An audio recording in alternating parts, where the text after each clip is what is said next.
আমি মির্জা ফখরুল ইসলাম আলমগীর। যৌবনে আমরা এই দেশটার জন্য যুদ্ধ করেছিলাম। তখন আমাদের চারপাশে অনেক মানুষ ছিল যারা বলতো যে পাঞ্জাবিদের সাথে যুদ্ধে আমরা কোনোদিনও পারবো না, মেরে কেটে ওরা শেষ করে দেবে।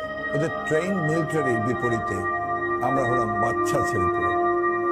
তারা আসলে ভয় পেত, যুদ্ধে পার্টিসিপেট না করার অনুতাপে কাতর ছিল তারা। আমরা সেদিন তাদের কথা শুনিনি, বড় বড় পাকা পাকা বিশ্লেষণে কান দেইনি। আমরা শুধু আমাদের মনের কথাটা শুনেছিলাম, শুধু একটা স্বপ্নকে তারা করেছিলাম, দেশটা মুক্ত হবে, একটা গণতান্ত্রিক রাষ্ট্র হবে। এমন এক ন্যারেটিভ তারা বাংলাদেশে দাঁড় করিয়েছে যে আপনি যাকেই ভোট দেন, আপনার রাজনৈতিক জাজমেন্ট যাই হোক না কেন, সেই ভোটকে, আপনার বিশ্বাসকে তারা চুরি করে পাল্টে দেবে। আমি বলি কি, আপনারা ওদের দেখিয়ে